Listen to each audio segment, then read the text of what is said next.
In this tutorial, we will see all React hooks in a very simple way. After completing this tutorial, you will know all about hooks and how it works. So let's don't waste time and get started. Before we dive into useState hook, let's understand first what is hooks. If you already know, you can skip this part and directly jump on useState hook. So what is hooks? Hooks are the functions to use some React features in functional components. In other words, we can say that hooks are functions that make functional components work like class component. I know this sounds complicated, but it's not. Let's understand with one story. Before React launched hooks, there is only one way to use state and lifecycle methods by using the class components. Now developers had some problems with class components. So React takes some time to develop special functions that we can use in functional components, and that special functions are called hooks. So I think now you understand what is React hooks, which are functions that make functional components work like class components. Let's start with our first hook, which is useState hook. What is useState hook? useState hook is a function to add state in functional component. Now you might ask, what is state? So state is nothing but just values or variables of your component. In other words, all variables in your component are called as state of that component. So whenever you want to create a variable, then you have to use useState hook. Simple as that. Let's understand with the example. Here I have new React application and I deleted all unnecessary files from this. So first, let me create a functional component by using RAFCE.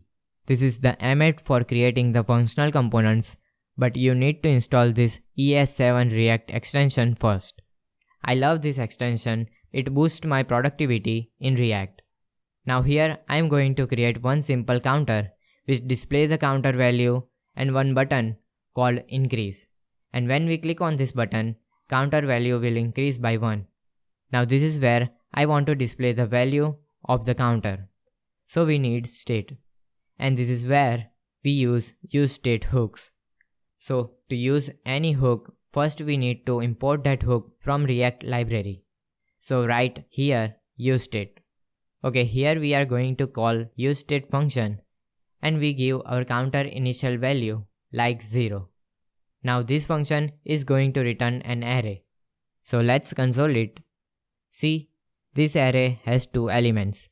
The first element is our original value, which is 0, and the second element is 1 function. So let's store this first element in the counter variable and display it here by using curly brackets. Save the changes and take a look. We get our counter. Now the second element of this array returns a function. And by using this function, we can update our state values. So let's store this element in variable called state counter. Now whatever value we pass in this function will be the value of this counter variable. Let me show you that. Here we want to increase the counter by 1 when we click on this button. So add function in onClick increase counter. Now we need to define this function. And inside this function we write setCounter original value, which is counter plus 1. Save it and take a look. See, it works. And when we refresh the page, it again starts with 0, which we pass in that function of useState. Now here our code looks little bit ugly. So we always use the shortcut for these 3 lines, which is called array destructuring.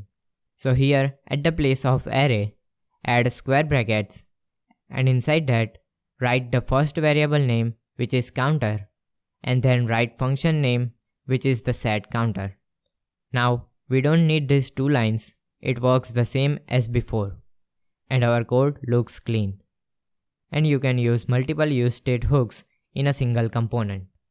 Now let's see how we can use the useState to get value from the input. So let's create one input with type text. Here we need to handle the onChange event and we pass the expression and arrow function, and we use e.target.value to update state variable. So type useState here, and here we can give our variable initial value, in this case empty string. Now whenever the value of this input field changes, we call setName function and pass e.target.value. So we call setName and pass this value. Now let's change our label to variable name has clicked variable counter times. Save the changes and take a look. Here we have text box, and when we write name code, it immediately updates here, and also counter updates on click. Now let's see how to use useState hook when we have object as a state variable. So here we create two state variable which are counter and name. Now we can do same with one state variable which is object. So create new useState and pass object as initial value, counter to 0 and name to empty string. Now define its name by using array destructuring, details and set details. Now delete these two lines, we don't need them. So instead of writing name, write details.name and details.counter. So here in increase counter function, I remove this, and guess what should we have to add? Right, we have to add set details function for update that counter value. So I write set details, and remember, whatever value you pass inside this function, it will be updated with the original value. So object counter colon details.counter plus 1. Save it and take a look. Yep, it works. But there is a one big problem, that we don't have our name element inside this object. Let me show you that. So I simply write here console.log details and save it. Now refresh the page and see, first we have two elements in object. Now when I click on this increase button, the name element is removed from our object. So why does that happen? It happens because we directly pass object without add other old values. So the solution is, first we add all other values of that object, which is name here, and just update that counter element with new value. So in setDetails function, we can pass another function, and that function can return the previous value of our state variable. Don't get confused, just see this. So this previous is same as this details variable. Let me show you that by console it and add some text here. See, we get all values when we click on this button with error, because we can't write console inside this function. So remove that, and now we use the spread operator by using 3.previous. This will add all previous values of that state variable. Now we replace counter with old value, which is previous.counter plus 1. Save the changes and take a look. See, it perfectly works with the name element. So whenever you work with an object or array, we have to first add all previous values by using this method, and then update whatever we want to update. Let's recap what we learned. So useState is used to create state variables in functional components. So to use useState hook, we need to first import that and use it inside the functional component.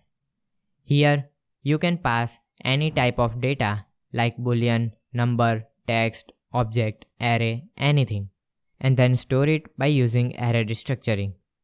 The first variable is its current value, and the second one is the function for updating that value. Simple as that. Some people can get a little confused here, and I was also confused when I learned useState hook for the first time. But with practice, I learned this concept and use that in my projects.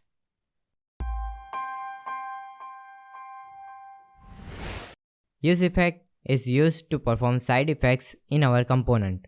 So what is side effects? Side effects are actions which are performed with outside world. We perform a side effect when we need to reach outside of React components and do something. For example, fetching data from API, directly updating the DOM in which we use document or window object, and timer functions like set timeout or set interval. These are most common side effects in React. So to perform any kind of side effects, we need to use useEffect hook. Let's see in example. So here I created one state variable and its value will increase by 1 when we click on this button. To use any hook, we need to first import that hook from React library. So I write here useEffect and now we can use it in functional component. So useEffect hook accepts two arguments. First, callback, which is a function in which we write our side effect logic. This function is executed whenever something changes in this component. And second, dependencies, which is an array of variables and it's an optional argument. In simple terms, first argument is what to run and second one is when to run. So useEffect runs on every render, which means that when the count changes, a render happens. And we can control that by dependencies. If you're familiar with class components, useEffect is a combination of component did mount, component did update, and component will unmount. Let's see variation of useEffect hooks. There are only 3 variations of useEffect hook. First, useEffect without any dependencies. Second, useEffect with an empty array. And third, useEffect with variables. Let's see first variation of useEffect hook. So write useEffect and pass only callback function. And in that function, I want to update our web title with this same message. So write document.title equals to in backticks $count new messages and save it.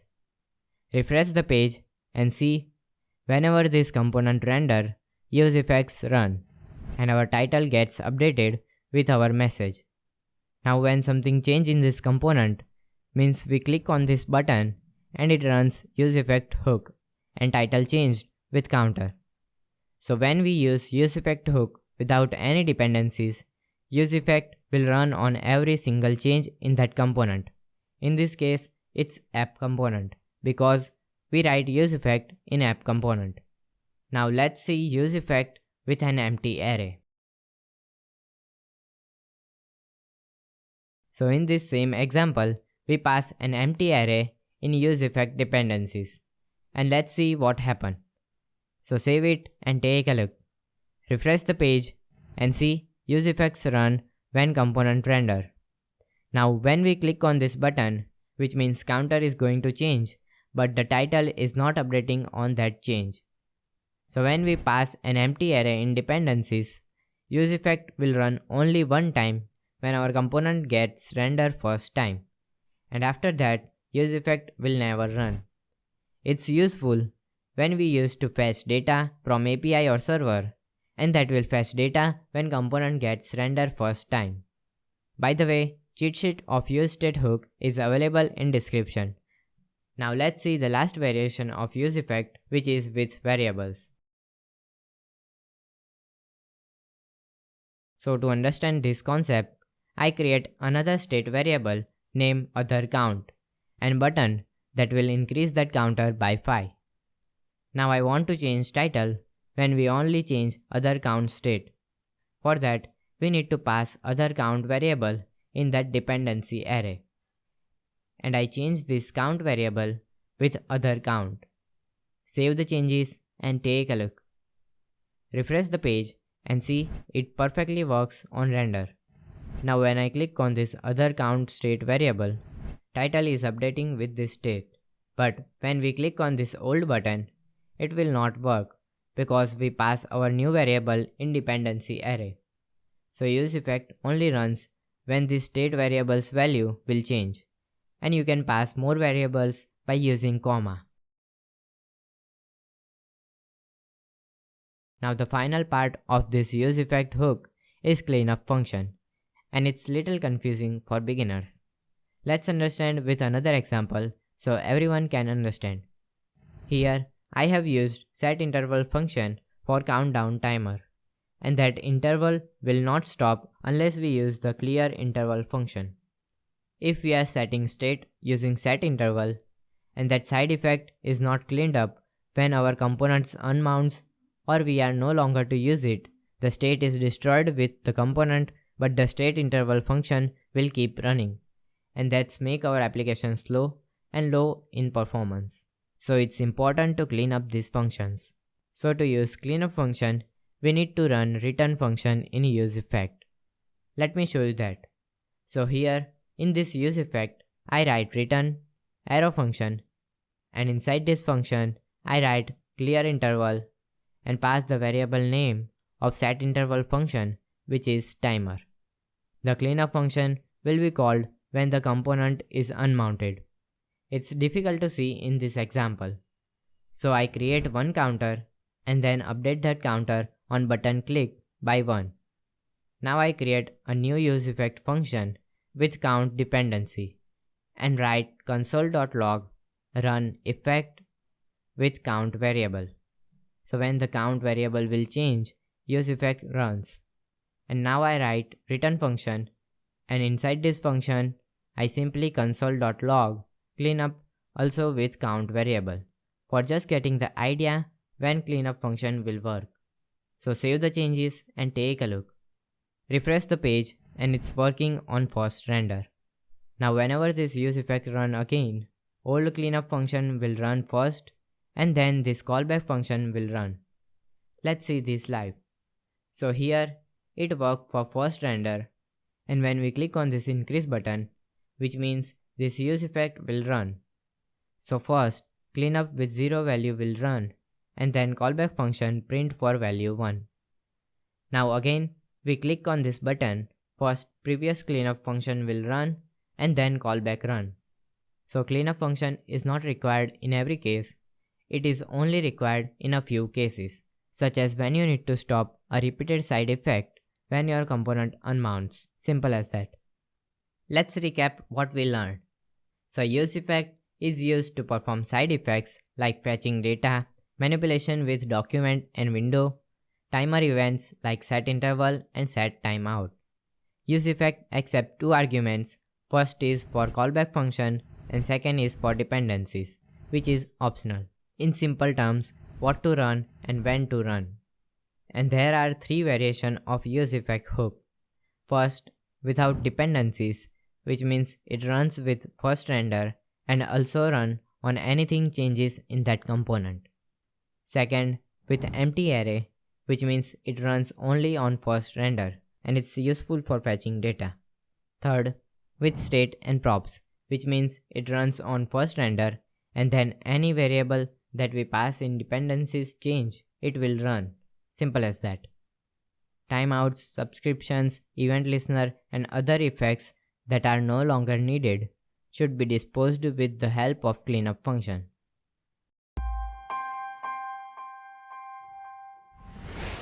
So what is useContext? useContext hook is used to manage global data in React application like global state, theme, services, user settings, etc. Let's understand why we need useContext hook. So here is a situation. Imagine you create an application with this type of component structure. So main component is app, and then it has 4 child components, and child components have also some child component. So it's like a hierarchy of components. Now imagine we have user details in this app component, and we need user details in this single post. If we use props for sharing that details, we have to first pass in main component, then pass in feed, then following post, and then we get user details in single post component. So it's very annoying and hard to maintain. So useContext will help us to create global data for our React application, and we don't have to pass that data through all these components. We can access that data in all component we needed. Now let's see how to create context. So to create context in React requires 3 simple steps. First, creating the context. Second, providing the context. and third, consuming the context. So let's start with step number 1, creating the context. So we are creating the global state for user logging. So import createContext function from React library. This function is used to create context. Now right before your functional component, create context and store that in variable called loginContext. You can take whatever you want to. Now for step number 2, which is providing the context. So after creating the context, we need to define in which components we want to access this context. So again, in that hierarchy, if we want to pass data to single post component, we just need to provide the data to main component, and that can be accessible in all their child components. So in our example, we want to access that data into main component, and it has child component single post. So write loginContext.provider and add that component between this context provider. Whatever component you pass between this provider, it and its child component can access this context value. Now we can pass value by using value attribute. So write value equals to, in curly brackets, I simply pass true here. Now let's see how to access this variable inside our single post component. So open that component in which you want to use that variable. So to use loginContext variable, we need to use useContext hook. So import useContext hook from React library, and inside this functional component, write useContext and it accepts one argument, which is that loginContext. So we need to import that loginContext from our app component. So let's first export that from app component and then import loginContext from app component. Now pass this loginContext inside the useContext hook, and we store this value in variable called login. So let's console it, save the changes and take a look. See, we get true. So whatever value you pass in this context provider, we can access that value by using useContext hook. If you understand these 3 steps, congratulations, you understand the useContext hook. Let's quick recap what we learned. UseContext is used to manage global data in React. So we don't need to pass that data through props from first parent component to last child component. If you want to pass data just for child component, then you can use props. Don't use context everywhere. Just use it when you need it. Now to use useContext, you need to just follow 3 steps. First, create the context using createContext and give name to that context like we did loginContext.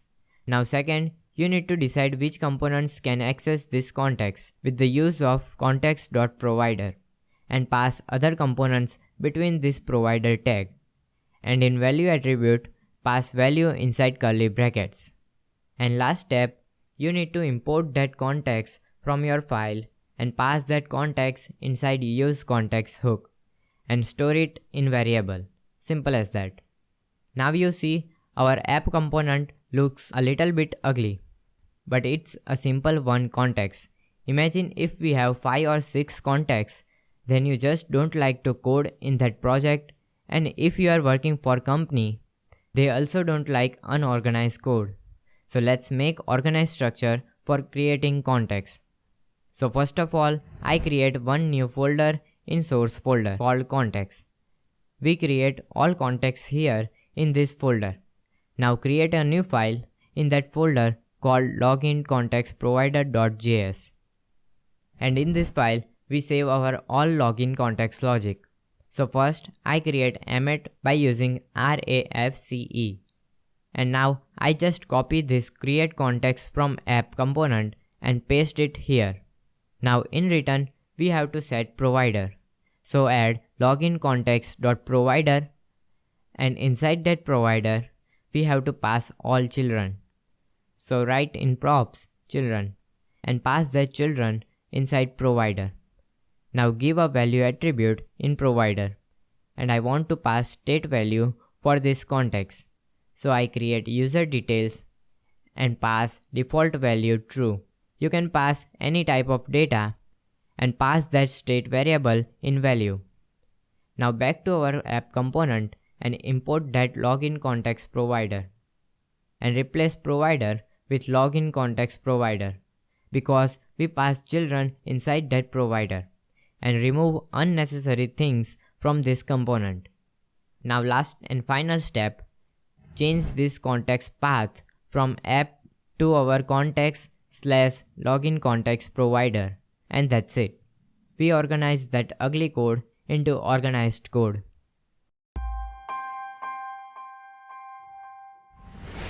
So what is useRef? useRef allows us to access DOM elements and also for creating mutable variables which will not re-render the component. These are two most common use cases of useRef hook. First, let me show you how to create a mutable variable. So in this example, I create one input field, and on change event, I update this name state with the current input value and display the name here. Now imagine we want to count how many renders happen when we input the name. When I teach this hook to my first students, they ask me why we can't use useState for this, and I think you might have the same question. So let's see this live, why we don't use useState hook for count renders. So first, I create one more state variable and give name count and pass 0 as the default value. Now in useEffect, I will update the count by 1 for each render. So I write setCount previous arrow function previous plus 1, and after name I will display count variable. Now save it and take a look. See, count is constantly updating because when this component is rendered, it will update this count variable by 1, and because that state variable is updated, the component is rendered again and again. So we are stuck in an infinite loop because we use useState. So let's solve this with a useRef hook. So I remove this state variable and useEffect and import useRef from React library. Now write useRef, and here we can give default value, same as useState. Now this function returns an object with one property, that is current. So let's store it in variable count, and let's console this variable. See, we get object with one current property. We can update or show this value by using count.current property. So here, write count.current and save the changes. Now let's update this value when component rendered. So write useEffect count.current equals to count.current plus 1. Save it and take a look. When we type in input box, count is updating by 1. So first use case of useRef is to create a mutable variable without causing re-render. Now let's see the second use case of useRef, which is accessing the DOM elements. So in React, we can add a ref attribute to element for access it directly. Let's understand with the example. So here we have one input box and button, and when we click on this button, this function will execute. Now I want to change the width of this input when we click on this button. We can do that in vanilla JavaScript by using document.getElementsById or by class name. But in React, we don't need to do that. We directly use useRef and we get that element in variable. Let me show you that. So first import useRef hook and write useRef and store that in variable. Now give this input one property, ref equals to input element, which is the name of our ref variable. Now let's console current value. See, we get that input field in the current property. Now I am going to change this input width to 300 pixel. So as we do in vanilla JavaScript, write input element dot current dot style dot width equals to 300 pixel. Here input element dot current is our input field. So save it and take a look. See, when we click on this button, input width is increased to 300 pixel. Now let's focus on this input when we click on this button. So back to VS Code, and in this same function, I have to add, guess what? Right, input element.current.focus. So save the changes and take a look. When we click on this button, input width will increase and input is in focus. So it's the same as we do in vanilla JavaScript. Just use input element.current, and after that you can access all JavaScript methods for the element. Now some of you might ask, how can we know which methods we can use with elements, and how can we remember it? So the answer is, you don't have to remember any method name. Let me show you my trick to see all the methods we can use with elements. So here, simply remove this current property and save it. Now in console, you can see this input element object with current property. Now click on this little arrow and again click on this arrow. So here you can see all methods which we can apply on this element. For example, we want to apply style. So scroll down to the bottom and click on this icon to see more property. And here you can see style property. Click on it and you can see all styles property. Simple as that. So let's recap what we learned. useRef is allow us to create mutable variables which don't cause re-render, and it is very useful to access DOM elements without writing document.getElement by ID or by class name. So here is a syntax of useRef hook. Here we can pass the default value of this variable, and it is optional. This variable has one object, and that object contains only one property, which is current. If we want to access or update it, we have to use variable.current. We can also access elements by using the ref attribute. And remember my trick? With the help of console, we can see all methods.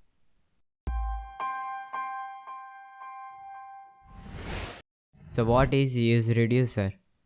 useReducer is used to manage state in our React application. In other words, useReducer works like a state management tool.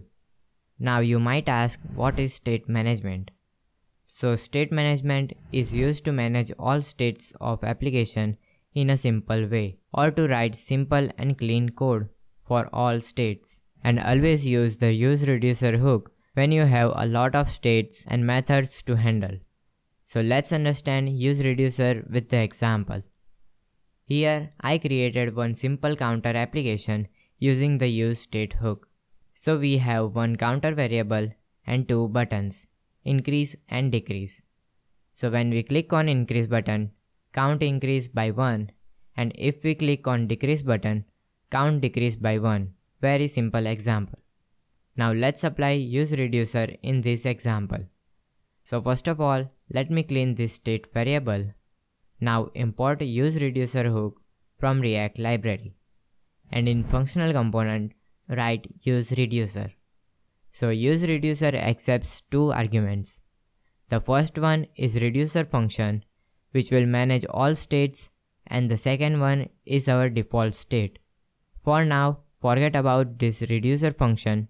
We will see this after explanation. Now let's first define our default state. So I am going to create one object in which we can define our all states. So write initial state equals to, in object we want count variable. So count colon 0. Now pass this initial state here. So this useReducer returns array same as useState hook, which means first element will return current state and second element will return a function which will help us to update that state. So let's use array destructuring for storing this variable. So we call first element as state and second one is dispatch.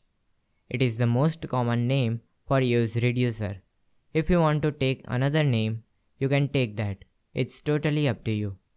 Now let's define our reducer function, which is the most important part of useReducer hook.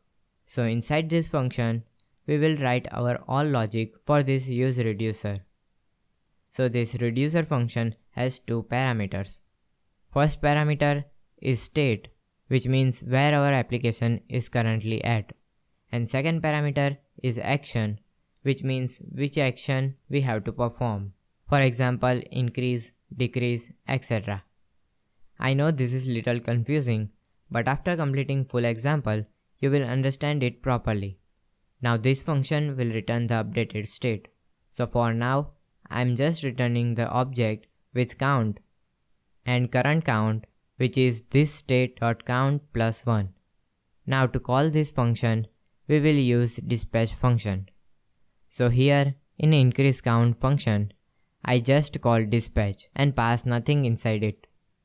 Now I am deleting this setCount and here I write state.count. Now save the changes and take a look. See, when we click on this increase button, count is increased by 1. Now let's see how to call different actions like increase and decrease. So first we pass object in dispatch function with type property :increase. Now we have to handle this type in this reducer function. So let's log this action parameter so we know what we get. Save the changes and take a look. When we click on this increase button, we get object with type property. So whatever we pass in this dispatch function, we can access it by this action parameter. So let's use a switch case to manage different actions. You can use if else, if, but I like switch case. So write switch and pass here action.type, and inside it write first case, which is increase, and in this I return this. Now for second case, which is decrease, we return same count but -1. And at last, we pass a default case and return the same state. So if we pass any other type except increase and decrease, this default value will run. So in decrease count function, we write, guess what? Write dispatch in object type decrease. Save the changes and take a look. See, it's working fine. So let's recap what we learned. useReducer is used to manage complex states in React application. So here is a syntax of useReducer hook. It takes two arguments. First one is reducer function, in which we write our all logic, and second argument is initial state, which is object of all variables. Now this hook returns an array with two elements. So we use array destructuring. First element is for access current state, which is our initial state, and second element is dispatch for updating that state. Simple as that. Now we define reducer function, which has two parameters. First one is used to access current state, and second is an action which used to get different actions. So whatever we pass in this dispatch function, we can access it in reducer function by this action parameter. And then with the use of switch case, we can perform different tasks. That's it. Now in this example, I did little mistake by using type in string. So we have to take care of its spelling mistakes in two different places. So instead of this, we can create one object with name action, and we always use all uppercase for this action object. So whenever we see that, we know it's for reducer. So in this object, first I create increase for increase and decrease for decrease. Now at this place, I replace it with action.increase and action.decrease. And in dispatch also, we write action.increase and action.decrease. So now there are no chances for spelling mistakes, and if we want to change one name, we can directly update in this object, and in other places it updates automatically. Now I want to cut these three variables and paste it at the end of this component, so our code looks clean and easy to read.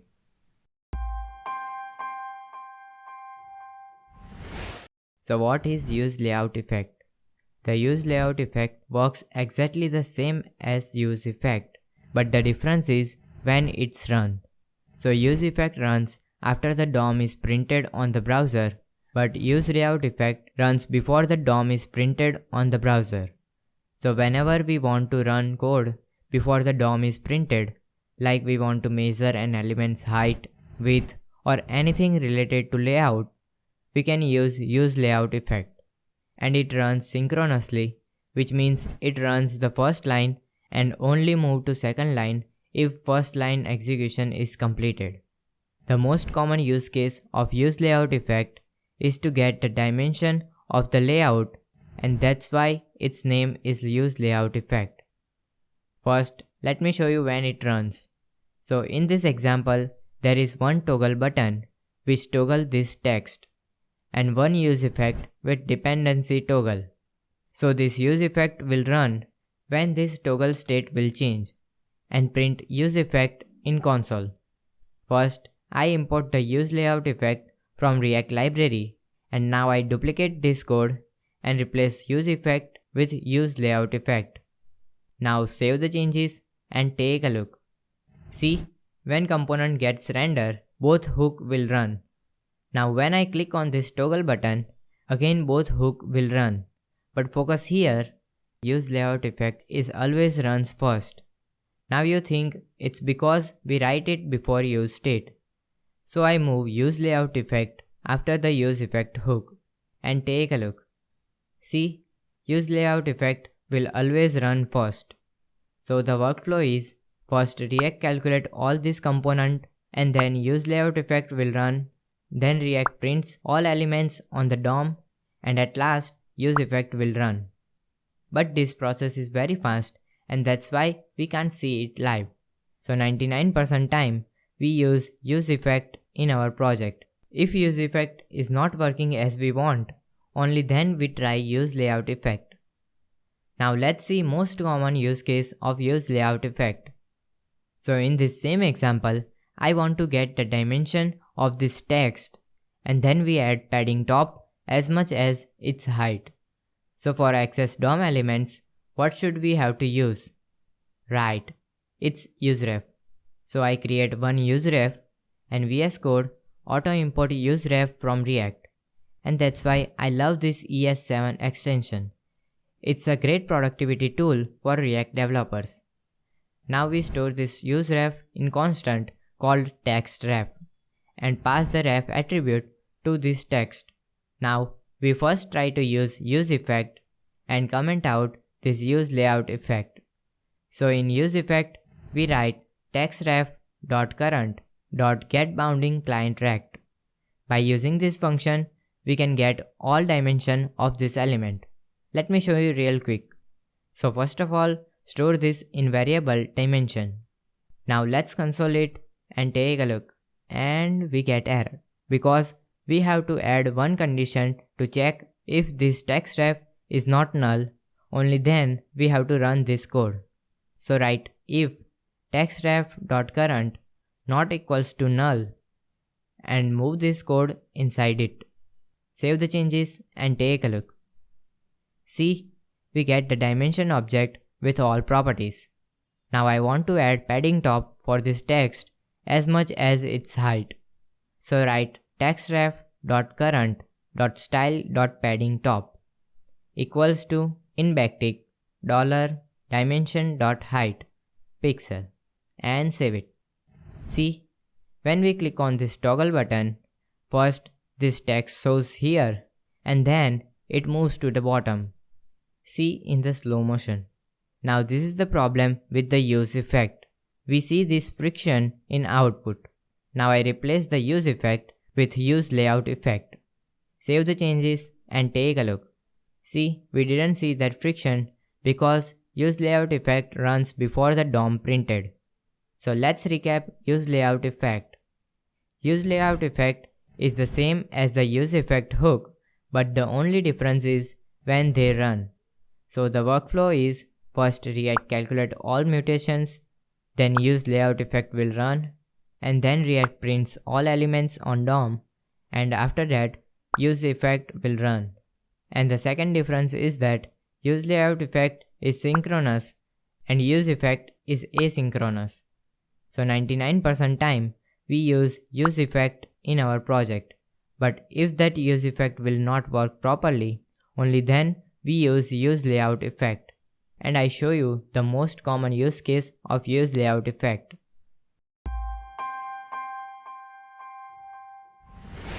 So what is useMemo? useMemo hook is used to apply memoization in React. So what is memoization? Memoization is a technique for improving the performance of code, and it is useful to avoid expensive calculation on every render when the returned value is not going to change. Let's understand with the example. So in this example, I create two state variables, number and dark. Number is for input and pass that number in this expensive function which I declare after the component. So basically this function will return the same number, but after running this unwanted loop which I created just for explanation.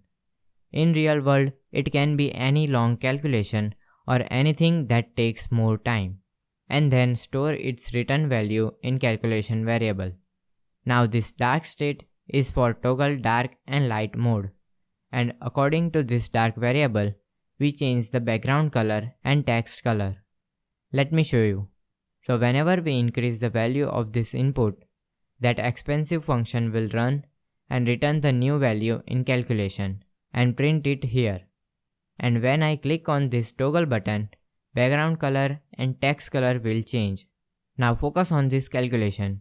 Whenever we change this number, we are calling that expensive function and console this loop started. But it takes 0.5 or 0.3 seconds delay for updating. That's because of our unwanted loop in expensive function. But when we click on this toggle button, it also takes some second to update the theme. And you see, console again prints loop started, and that's why we face this delay in toggle theme. So when we click on toggle button, React is re-rendering the component. So first, this line will run and it calls this expensive function, and that takes extra work and we can't immediately toggle the theme. So the solution is we will only run this function when this number is changed. So we use the useMemo hook for that. And the good news is useMemo syntax is same as useEffect hook. So first I import useMemo from React library and add it in functional component. So useMemo will take two arguments. First one is for callback function and second one is for dependencies array. So whenever any variable from this dependency will change, only then and then this callback function will run. So I pass number in this dependency array, and inside this callback function, we call this expensive function and pass number as parameter. Now you think, what is the difference between useEffect and useMemo? So useEffect and useMemo is same, but the difference is in useEffect we can't return the value and we can't store it in variable. We have to create one more state variable, and then with the setValue function we can update that. But in useMemo we can return the value and we can store this value in variable. So I store this value in memo calculation. Now I remove this line, and at the place of calculation we call memo calculation. Now save the changes and take a look. When we change the number, it takes some seconds, and that's obvious because we add unwanted loop. But when we click on this toggle button, it's not taking the extra seconds, and we can immediately toggle themes.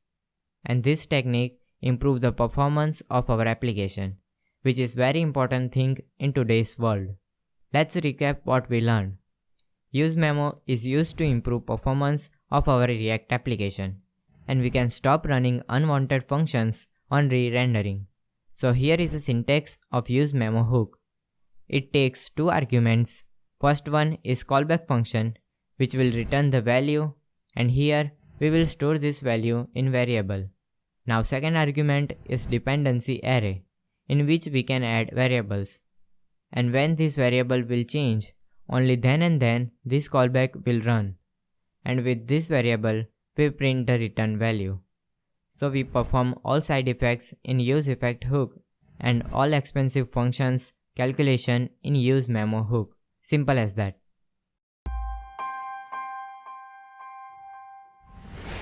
So what is useCallback? UseCallback is used to return memoized function, and it's also useful for preventing functions being recreated on re-rendering. I know this sounds little confusing, but it's not. Let's understand with the example. So in this example, I create two state variables. First one is the number for number input, and second one is for toggle theme. And according to that, our background color and text color will change. Now we have one function called calculateTable, and it returns the first 5 rows of that numbers table. In real world, it can be anything like calling API. Now here I created one simple component called printTable for printing the table, and I pass this function as props. So in this component I create state rows, and in the useEffect I console this line and pass this calculateTable function in setRows function, so that values of array set in rows variable, and then print this rows array using this map method. Simple as that. Let's see this live. Here we have one input for number, and after that I print this table using printTable component, and at last we have toggle button for toggle theme. So when we click on toggle button, theme will change, and when we change number, we see its table below. Now I will show you the problem. First of all, let me open the console and refresh the page. See, when our printTable component will render first time, it console this printTable runs. Now I change the number, and that calculateTable function will change, and it's re-render printTable component, and it again console this printTable runs, which is working fine. Now when I toggle theme, it again console this printTable runs, which means printTable component gets re-render even if we toggle the theme. And that's the performance issue, because when we change any state in this component, this function will recalculate, and even if our number is same, it will return the same value with new instance. So React thinks it's a new result, and then it re-rendered the printTable component. Now we have to stop this unwanted function recreation, and that's why we use useCallback hook. And the good news is useCallback is exact same as the useMemo hook. So there is a little difference in useCallback and useMemo hook. So useMemo returns the memoized value, and useCallback returns the memoized function. Simple as that. So first of all, I import useCallback from React and add here useCallback. Now it accepts two parameters like useMemo and useEffect. First one is callback function, and second one is dependencies array. So in dependencies I write number, and in callback I simply copy and paste this return statement. Now we can store this function in variable called calculateTable, and I remove this old function. So here if we use useMemo, we get only this value in this variable. But if we use useCallback, then we get this full function in this variable. And if we want to run this function, we have to write like this. So whenever we change the number, only then and then this function will run. Now save the changes and take a look. So when we increase number, it console this printTable runs. And now I click on toggle button, it will not console this printTable runs. So we fix this issue with the help of useCallback. Now we can pass value as parameter in this function. For example, I pass 2, and here I store that in value variable, and you can use it in this function. So I create a new variable, new number equals to number plus value, and instead of this number we pass new number. So we get table of original number plus 2. It depends on you how you can use this parameter. Remember, in useMemo you can't do that. Now let's recap what we learned. So useCallback is used to return memoized function and improve the performance of our React application. useCallback syntax is same as useMemo hook, but useMemo returns the memoized value and useCallback returns the memoized function. And in useCallback, we can pass value as parameter, but in useMemo, we can't do that. Simple as that. I hope you understand useCallback hook and difference between useCallback and useMemo.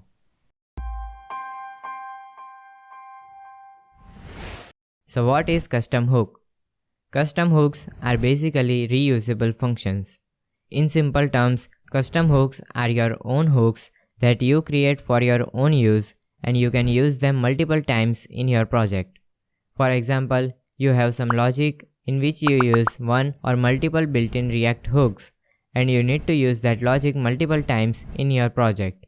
So instead of writing the same long logic in every place, you create your own hook or function which is a custom hook and you use it just like we use other React built-in hooks. Simple as that. Let's create one of the most useful custom hook for fetching data from API. I love this custom hook because I use it a lot in my projects. So here I create one simple example in which we call API for random users details and display their names with ID. So first of all, I create one state variable called responses and pass an empty array as its initial value. After that, I use useEffect hook with empty array dependencies. So it runs only when component gets rendered first time. And in useEffect, I fetch data from this API and convert it into JSON format and then set that data in setResponses. And after all that, I display that data using map method. Now imagine you want to fetch data from API in 10 to 12 components. So you have to write this code in all of those components, which is not a good practice in React. So we will create custom hook for fetching data. So first of all, I create one folder called custom hooks. We will store all our custom hooks in that folder to organize our code, which is a good practice for developers. So in this folder, we create a new file called usefetch.js. Always start your custom hook name with use keyword, which is a common convention. Now I write RAFCE for functional boilerplate by using this ES7 React extension. So first of all, I cut this state and useEffect from this component and paste it into useFetch and import useEffect and useState from React library. Now we accept one parameter in this function called URL and we use this URL variable at the place of API. So whenever we use useFetch, we just have to pass API in this function. And here we return this responses state variable and save it.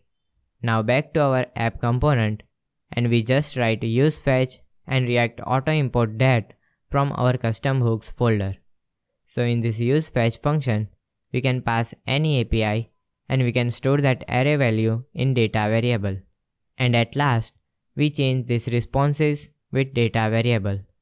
Now I remove useEffect and useState from here. We don't need them. Now save the changes and take a look. We get our data. So we successfully create our first and most useful custom hook.